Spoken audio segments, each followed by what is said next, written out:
this is a time when it is very important for us to pull together, because obviously we are faced with a crisis that has taken on the entire world. Other countries have been affected more than us. I want to thank the government of Uganda for the statement that the president issued yesterday. In spite of the inconveniences, it is very understandable, and it enables us to know how to go forward, because protecting life is more important than going about business as normal.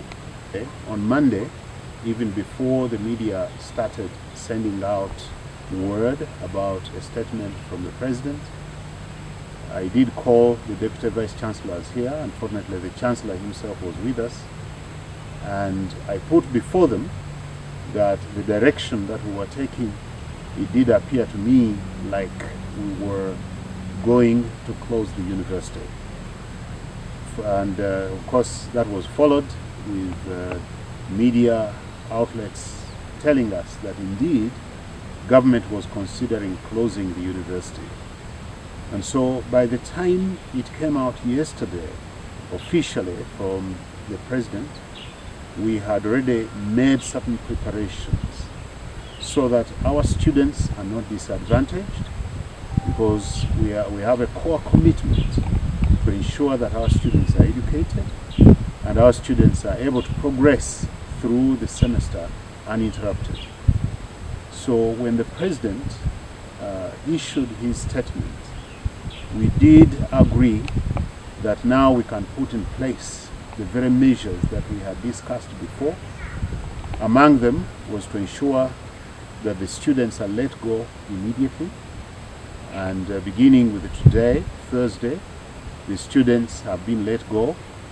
No classes, no worship services, no gatherings have been called officially by the university, and any other plans that had been put in place for gatherings have been suspended. So we have put in place also measures to ensure that our international students who cannot exit the country to go back home should be given the protection that they do need, especially with the host families or by other means, and until, of course, it is possible for them to return if they are not coming back for the winter semester in May. We are cognizant of the fact that beginning at this particular time, the semester was coming to a close. Indeed, we were left with only about 1.5 weeks before completing the teaching part of the semester. So what we agreed is that those lecturers who had not yet completed teaching their classes and had not completed their syllabi shall be facilitated, and the students also helped, so that those classes continue until conclusion. Many of the lecturers had been vigilant and diligent enough to ensure that their syllabi are covered to completion. So many of them had already completed. So that is an arrangement that now must go forward. We are using online means. One of the blessings that we've had over recent years is that Uganda Christian University has put in place a robust system, online system, that can enable students, aware whether they are applying to enter the university, or in this case, of course, the students who will be away, we want to make sure that they are able to access the classes. We do have an e-learning lab that enables us to do that very easily, but also we do have e-learning materials that we are going to be using to ensure that the students are not disadvantaged in any way. The other thing that we put in place was examinations, of course, because at the end of the semester, it is expected that the students will be sitting for their examinations. Ordinarily, they would have had to be here, sit for face-to-face examinations in one room, and so forth.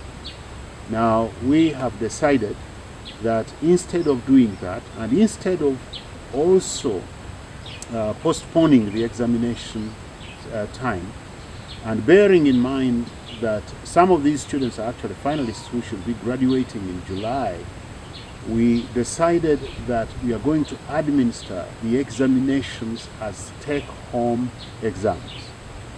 These will also be administered online, and so the students should be able to access them. If there are students that do not have readily online resources where they are going, we are encouraging them and trying to support them to make sure that they are printed, and when the examination is printed, then they can do it. They can bring it back as a hard copy. All examinations that have been administered shall be returned to the academic central office. We are not allowing examinations to be taken to the faculties, to the departments, or even to the lecturers. We already have the capacity within the academic affairs office to ensure that the examinations that the students will have sat for will be received and will be graded appropriately. My final point, of course, is some of the students have not completed their fees, and many parents may be asking about this. And I want to say that this is actually a better arrangement. They are going away, so the take-home examination is not going to be a one-day affair as it would have been if they were here. However, we are encouraging parents to complete all their fees dues by the 6th of the month of April, as it should have been.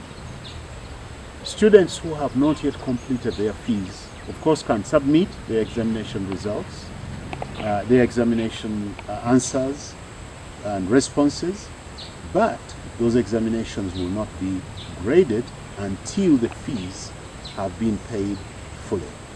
And so this is what we are telling everyone. At the same time, we are wishing everybody Godspeed, that we should not become unnecessarily anxious. We do believe that this crisis shall pass much faster, and we pray that everyone will be fine. We pray for our students, we pray for our staff, we pray for the parents and guardians, that all this will pass very quickly, because the God in whom we believe is a God who assures us of his control of every situation. So I thank you, and I pray that God will bless you.